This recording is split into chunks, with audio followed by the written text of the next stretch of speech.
Սիրելի ռադիոլսողներ եւ ռադիոդիտողներ, գործարար ալիքի եթերում Tech5 շաբթին է, հիշեցնեմ, Tech5 շաբթին գործարար ալիքի եւ առաջատար տեխնոլոգիաների ընկերությունների միության համատեղ նախագիծն է։ Հրանտ Մանասյանն է մեր տաղավարում առաջին խոսափողի մոտ, երկրորդ խոսափողի մոտ Դավիթ Խումարյանն է ձեզ համար աշխատում։ Հրանտը Սիֆորա ընկերության համահիմնադիրն է եւ տնօրենը։ Ողջույն Հրանտ, բարի ես եկել մեր տաղավար։ Ողջույն Դավիթ ջան, շնորհակալ եմ հրավերի համար։ Սիֆորան համեմատաբար նոր ընկերություն է։ Նախորդ անգամ երևի թե մեր տաղավարում երբ մենք խոսել ենք, դեռ քեզ որպես Սիֆորայի տնօրեն չենք ներկայացրել։ Ճիշտ եմ հիշում ես։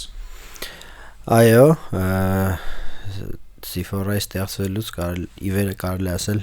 հարցազրույցներ չեմ տվել։ Այո, համատաբար նոր ընկերություն է, հիմնադրվել է 24 թվականին, իհարկե սերտորեն կապված է իր գործունեությունը ըստ էության մեր թիմի, մեր ողջ կյանքի գործունեության հետ, ելնելով ոլորտից, մենք ավելի շատ ռազմական ոլորտի, երկակի նշանակության ռազմական ոլորտի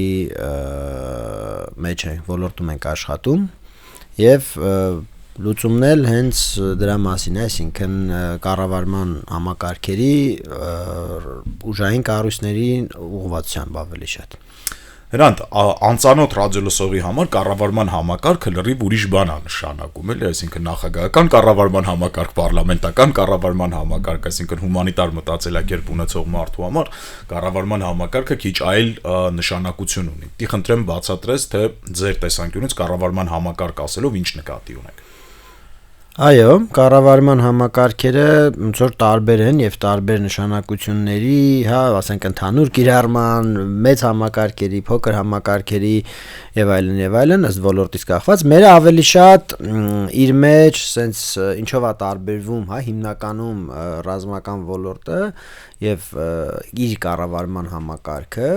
նախ խնդրի կրիտիկալությամբ, այսինքն այդ խնդիրը չլուծելու պարագայում, այսինքն այդ խնդիրը էֆեկտիվ չլուծելու պարագայում հնարավոր շատ մեծ, հա, կատաստրոֆիկ մեծ երկրի համար կորուստների, այսինքն դու դավ չես սարքում այդ համակարգը, ռազմականը դրանով է տարբերվում, հա, եւ տարբերվում է ոնց որ ընդունված է ասել, ասենք բարձր բաներով, հա, այդ ստավկեկով, հա, բառը մոռացա, այսինքն բարձր խաղադրույքներ կա, ասենք այդ ոլորտում, եւ մյուս մասը իրա արդեն որ ինքը պետքա պարունակի որոշակի արտակարգ իրավիճակի պարամետր, հա, այսինքն օրինակ, հա, ավելի մի քիչ որ բարձրացնեմ, չէ, ասենք օֆիսում կամ ասենք IT ընկերությունում, չէ, ասենք չպլանավորված մասերը շատ փոքր տոկոս են կազմում, այսինքն գիտենք մարդիկ իրար առնվազն մի քանի ամսվա ընդհանուր պլանը գիտեն, առնվազն մի քանի շաբաթվա կոնկրետ պլանը գիտեն, երկու շաբաթվա շատ կոնկրետ պլանը գիտեն, հա, որը ասենք բավականին առնվազն 80% ճշտությամբ կարելի է պլանավորել, հա, ռազմական գործում որպես կանոն ճշտությունը դա 50%-ից քիչ է միշտ։ Այսինքն ու դու պետքա սովորես process-ներ եւ սովորես, հա, կոպիտ ասած պլանավորման մեթոդներ, եղանակներ եւ գործիքակազմ սաղ իրար հետ, որպեսզի կարողանաս էֆեկտիվ չպլանավորված եւ անկանխատեսելի բաները էֆեկտիվ ղեկավարես շատ արագ, հնարավորինս արագ, որովհետեւ արդեն այն մյուս պարամետրը, որով չափվում է կառավարումը, դա ինչքանով ես կարող արագացնես քո որոշումների կայացման շրջափուլը, հա, կամ ցիկլը, որոշումների կայացման, հա։ Դա ընդհանուր որ տարբերում է կառավարման ռազմական ուղղվածության համակարգերը, բարձր ստավկեկից, մարդկանց կյանքերից, հնարավոր կորուստներից, սովորական, հա, ասենք ընկերությունների կառավարման համակարգերից, եւ բացի դրանից մի հատ էլ տենց առաջին հայացքից ոչ կարևոր թվացող պարամետր կա, որտեղ հաճախ թեք ոլորտում, ասենք հատկապես մեծ ընկերություն ղեկավարող իմ գործընկերները հաճախ տենց հարց են տալի, ասում են, բա դա ինչ տարբերություն, ասենք մեծ, ասենք կորպորացիայի, հա,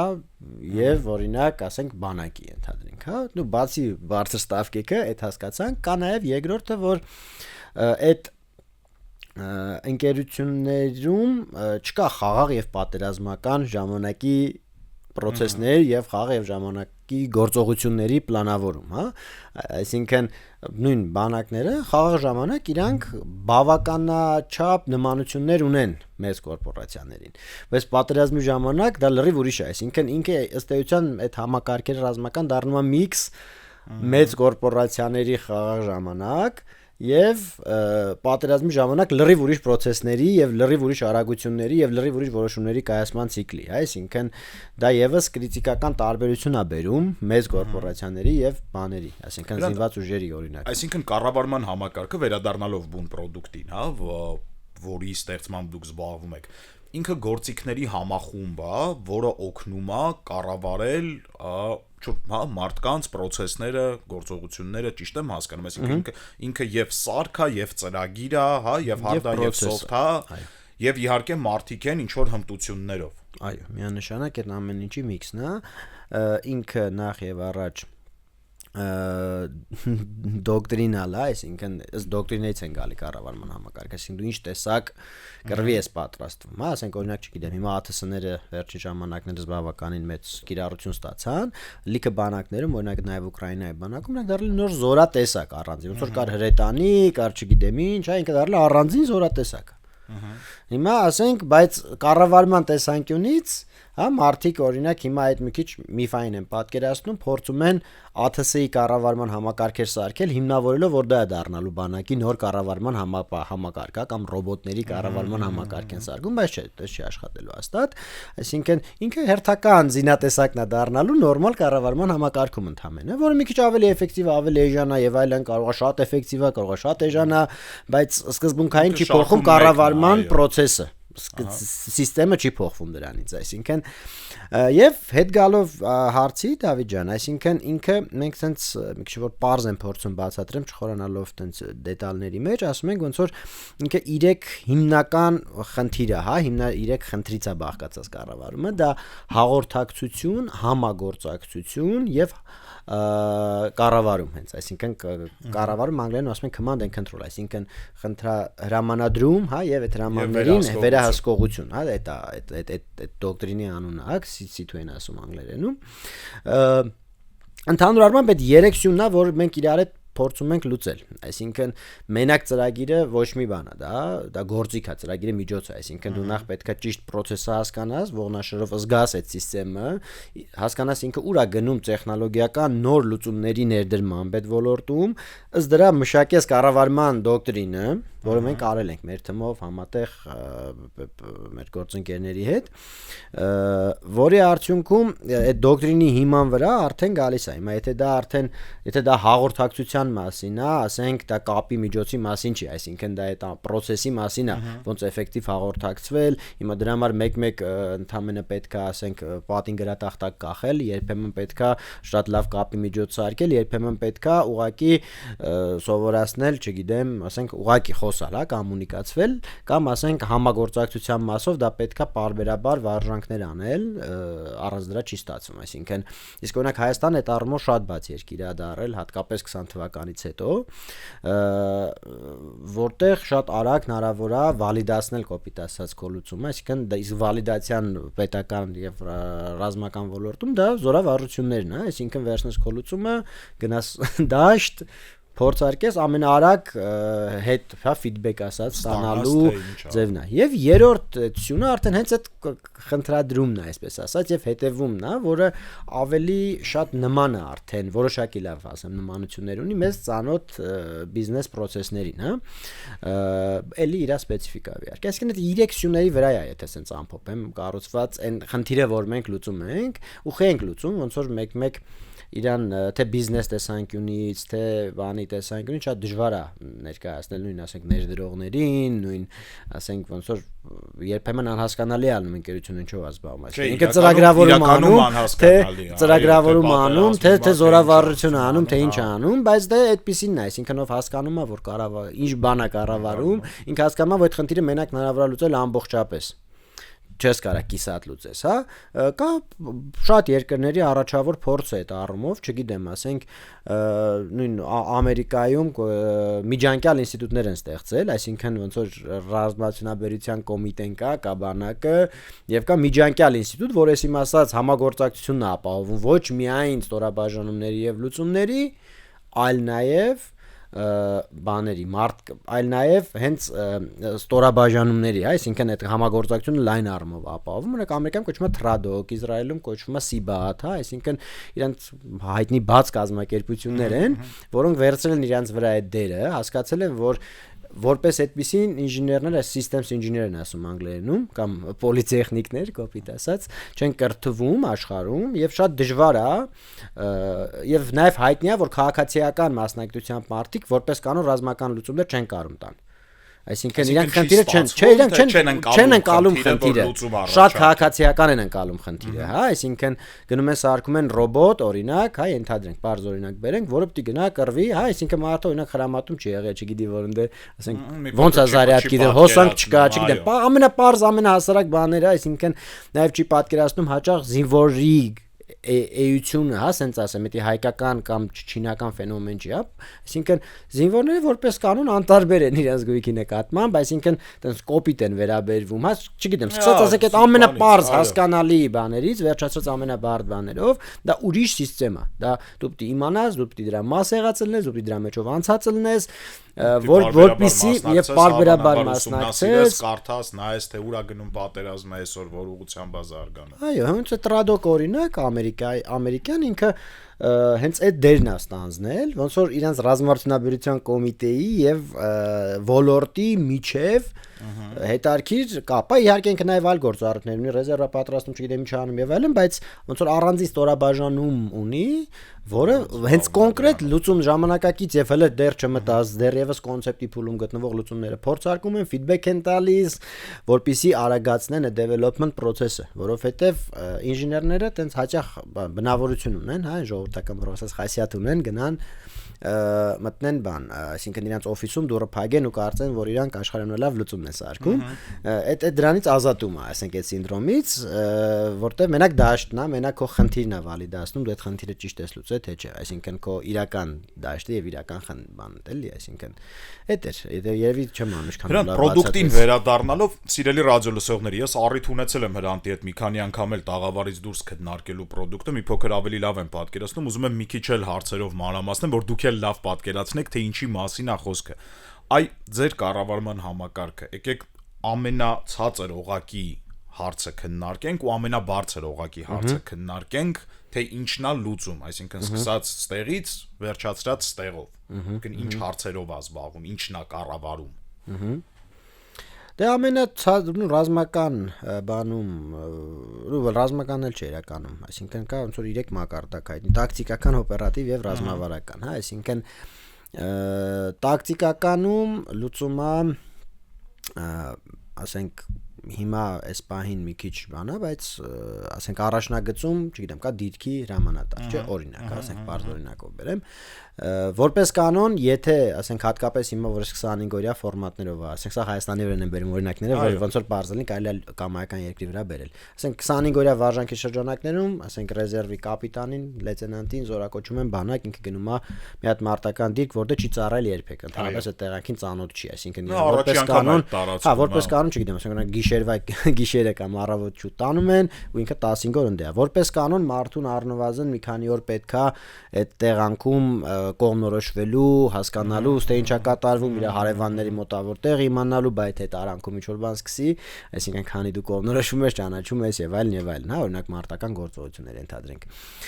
Որի արդյունքում ստացվում է, որ իրենք կաստացնենք մի համակա պլանշետ ենթադրենք, հա, որտեղ ինքը կարա տեսնի, ասենք նախորդ ԱԹՍ-ների նկարած տարածքը, օրինակ, յուրային ԱԹՍ-ների կարա տենա, ասենք, բանի սպուտնիկային նկարներ, կարա տենա իր նախորդ դիրքապահների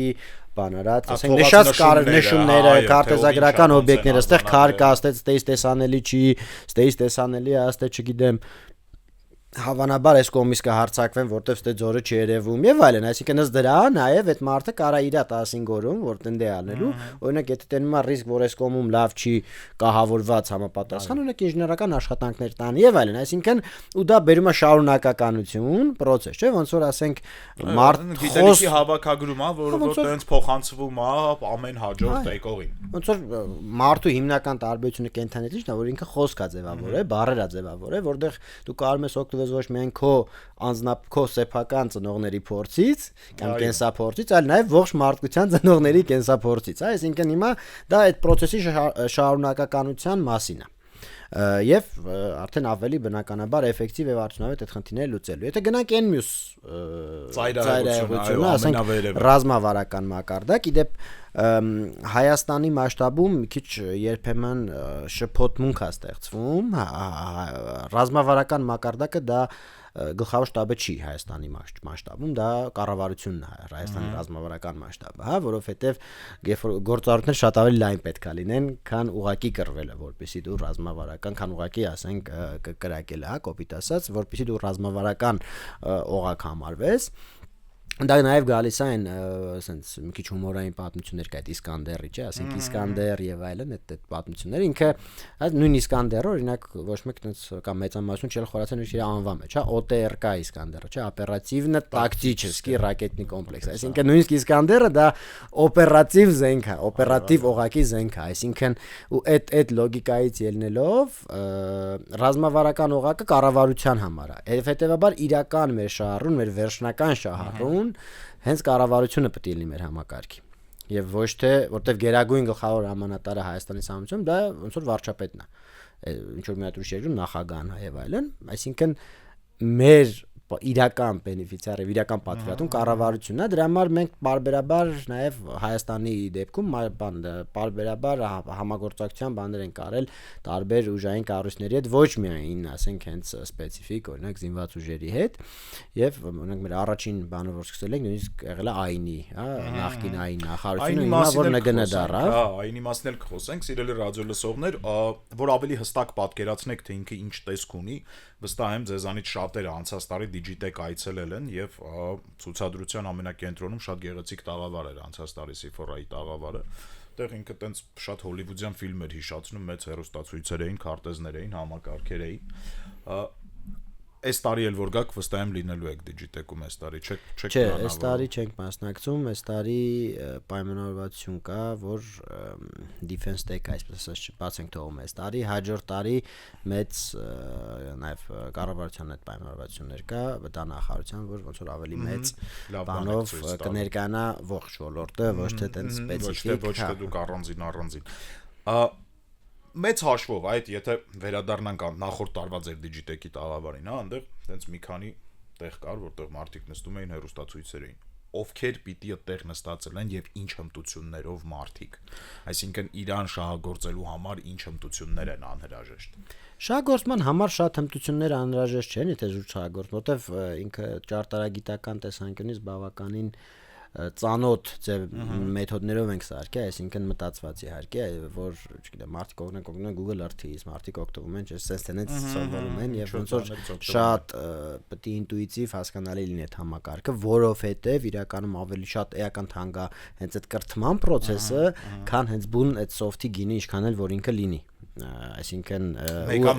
մեկը մարդը եւ իրան կրթելու ժամանակը եւ ջանքը էականորեն ավելի մեծ է, եւ հետեւաբար դու պլատֆորմը սարքում ես user friendly են ասում անգլերենում, այսինքն այդ լոգիկայում ինքը շատ ավելի էֆեկտիվ է դառնում, շատ ավելի ոնց որ հեշտ է ներդրվում, այսինքն կիրառման համար տեն շատ բաներ պետք չի, եթե տենց նայում ենք որպես application օգտագործող, բայց ինքը process-ի մասը, պլանավորման process-ի մասը, հա, այսինքն IT ոլորտում այն ինչը ոնց որ ասում են brainstorming անենք, հա, sense օրինակով բերեմ, ոնց որ ռազմական շտաբում այդ միշտ այդ վիճակն է, այսինքն ոնց որ միշտ brainstorm-ի վիճակ է, էլի, այսինքն դա ինքը իր իմաստը այսինքն միշտ այդ մարդիկ իրար հետ են, այդ քննարկում են, միշտ ծառայության պետեր նստած են ընդեմ, մի դեպքում մոնիտորը ասենք դրա հին վերսիաները պատից կպցրած քարտեզներ էին, մոնիտորը ավելի արագացնում, էֆեկտիվացնում է, էությունը չի փոխում, այսինքն այդ քարտեզը նկարում էին, հիմա չգիտեմ, ավտոմատ դրվում է կամ ինտեգրված է ինչ որ կապի միջոցով ինքն իրանա թարմացվում, հա, այդ քարտեզը, բայց էությունը չի փոխվել այդ համակարգի, բիոլոգիան չի փոխվել։ Ու այդ լոգիկայից ելնելով իրանք այդ brainstorming վիճակի մեջ ելնելով անընդհատ իրար հետ համագործակցում են, հաղորդակցվում են եւ համագործակցում են, որի արդյունքում շատ արագ որոշումներ են կայացնում եղած ինֆորմացիայի հիման վրա, արագ, հա, ու օրինակ նաեւ ինչ շատ մեծ փոխեց հատկապես ռուս-ուկրաինական պատերազմը, ասենք պատերազմի սկզբում ուկրաինական օրինակ բատալյոնների օրինակով, գումարտակների օրինակով եթե բերեմ, մոտավորապես, ասենք պլյուս մինուս մեր բատալյոնների չափ էին, այսինքն հայկական, այսինքն 300-ից 500 շրջանակներում, հիմա բատալյոններ կան 1200 հոգի են հասել։ Այսինքն այն միջոցները, որոնք նախկինում չէր տրվում բատալյոնին, որտեվ համարվում էր, որ իրանք ունակ չեն, օրինակ ասենք D30-ից կրակեն, հա, ընդհանրենք, չգիտեմ, կամ թող մեզ մնա, որ մենք գումարտակը դառնում է հիմնական մարտական միավոր, որովհետեւ հասկացել են, որ կրում է այն ով այդ ցիկլը արագ է փակում, այսինքն այդ ու հասկացել են, որ այդ առանձին անիմաստ օղակ ավելանում, միջև դու զեկուցում ես գունդը կրակում, հա, հենա դու տեսար կրակել D30-ով, ինչ խնդիր է, այսինքն իսկ արդեն ավելի բարձր օղակները հենց այն խնդրով են զբաղվում, ինչ որ իրականում պետք է զբաղվեն լոգիստիկա, հա, այսինքն բանակը դա երկու կարևորագույն խնդիրների մասին է կամ մեծ լոգիստիկան է եւ ինֆրաստրուկտուրան, այսինքն երբ որ այդ զգացումը չունենք, հա, մենք վերում ենք օրինակ առաջարկում ենք, չգիտեմ, մի հատ դաչիկ դնեմ ամեն զինվորի վրա, որ ես իր տեղը իմանամ, օրինակ, հա, այսինքն բայց ով հասկանում է լոգիստիկայից եւ ինֆրաստրուկտուրայից, հասկանում է, որ դա անհնար է հաջորդ ու առնվազն տասնամյակներ, հա, այսինքն նույնիսկ Ամերիկայի նման բանակը, որ ըստ էության այն մյուս իրան հաջորդ 10 պետություններից ավել բյուջե ունի ռազմական, ինքը չի կարող իրան դա թույլ տա։ Հա, որովհետև նույնիսկ մի հատ չնչին սարք, ասենք այդպես դաչիկ ավելացնեն, դաչիկի գնով չի հաշվում ոչ մեկ, հա։ Մի քանի ամիս առաջ Ռուսի ինստիտուտ կա, բրիտանական, շատ հայտնի 16-րդ դարից գործում է, ռազմական աշխարհի լավագույն ինստիտուտներից է, մի հատ հետարքիր ռիսերչ էր հրապարակի ԱԹՍ-ների մասով, տեղի են ԱԹՍ-ները, օրինակ լիքը երկրներ անգամներով ավելացրել ԱԹՍ-ի արտադրությունից, օրինակ ասենք ՆԱՏՕ-ի մի շարք երկրներ այդքան մեծ չեն, ասենք որ տոկոսներով են ավելացրել, ոչ թե անգամներով, էլի պատիկներով չեն։ Ու այդ օրինակն է շատ դիպուկ բերված էր այդ հոդվածում, այդ իդե բաց է ոնց որ կարող են ոնց որ բոլորը նային կարդան էլի, այսինքն ասում են որ մենք հաշվարկել ենք, որ մի ԱԹՍ հաշվարկեց, ստեղծվում է երկու հաշվարկ պետությունը։ Հա Այսինքն լոգիստիկա եւ իր արտադրություն ապահովում ներկրում էական չի ոնց էս անում, բայց միևնույն է ստեղծվում է այդ ջանքը, այսինքն դու ԱԹՍ-ի գնով չես հաշվում, որտեղ ԱԹՍ-ի գնից կատեգորիայով մեծ գինա, իր սպասարկումը բերել ապահովել հասցնել մարտի դաշտ, չգիտեմ, այդ մարտիկը համարվեն պետական ծառայոց, իր ընտանիքների ապահովություն, եւ մեծ հսկայական մեծ թիվ է, էական, քան այդ սենսորի գինը Եվ նույնիսկ հաճախ ամենաչնչին այդպես դաչիկները մարդու վրան դնելու, որի գումարային գինը սաղ բանակի համար կարող է կարժենա $1 միլիոն, օրինակ, իր ներդրման գինը միլիարդավոր, հաճախ տասնյակ միլիարդավոր դոլարների մասին է խոսքը։ Եվ այդքան կրթվելով, եւ այդքան հարմարացնելով, եւ այդքան լիցքավորման կայաններ ապահովելով, հետեւելով որ իրանք լիցքավորեն process-ները պետք է փոխվի, հա, այսինքն դա այդ ոնց որ մենք իրենք շատ բարձ ոնց որ հասկանալի է ինչի մասին է խոսքը,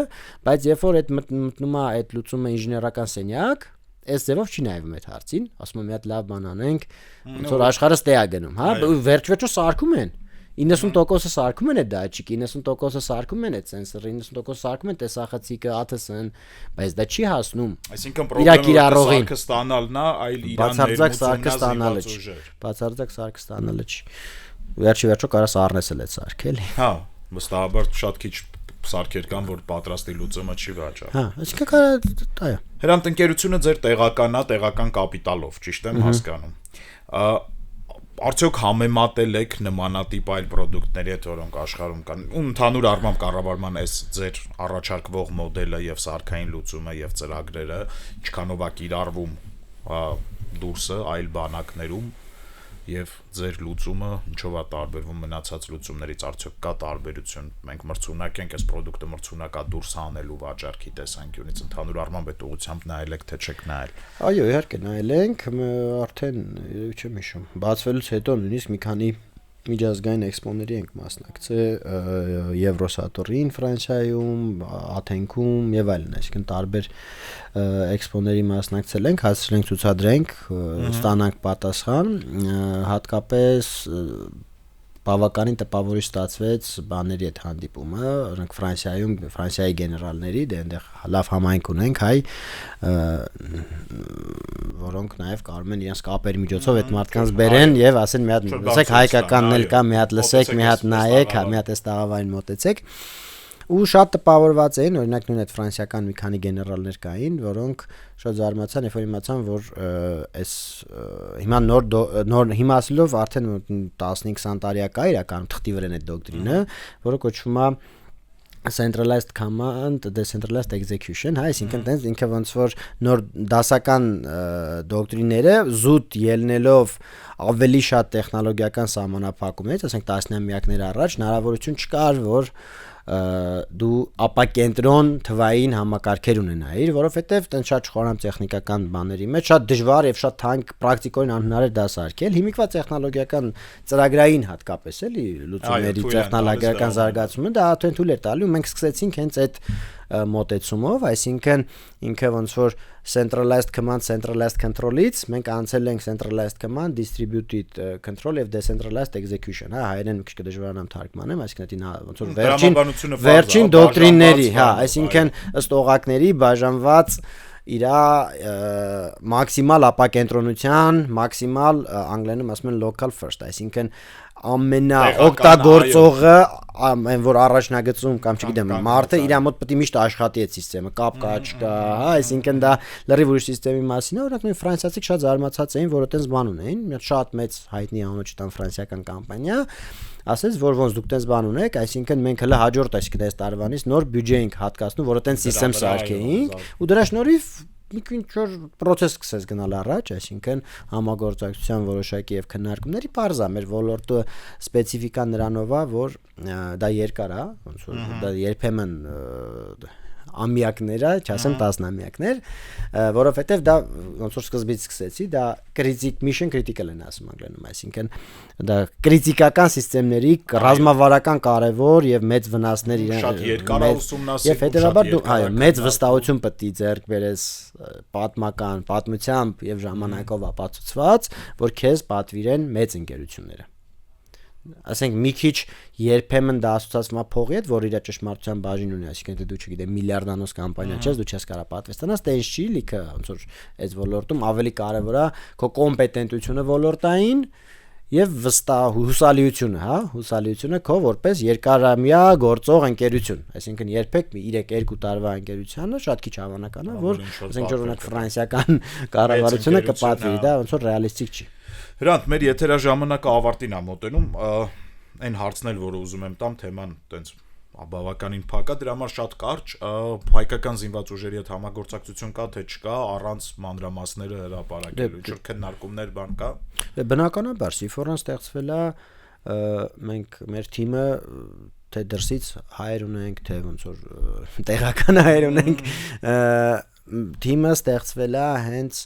մեծ անցյալի փորձով նմանատիպ ռազմական միջազգային ոլորտում ողջ թիմը ստեյության եւ ոնց որ Սիֆորա ստեղծվելու նաեւ բաններ, որ հենց Հայաստանի համար մենք նախ եւ առաջ պետք է սարքենք աշխարհի ամենալավ կառավարման համակարգը, որը կլինի մեր հաղթաթուղթը ապագայում դրսում։ Դա մեր տեսլականը, բնականաբար կա համագործակցություն, ոնց որ առանց դրա չէր լինի։ Սիրելի ռադիո լսողներ, Հրանտ Մանասյանն է մեր տաղավարում, Սիֆորա ընկերության համահիմնադիրը եւ ղեկավարը, շարունակեք լսել գործարարալիքը, կհանդիպենք։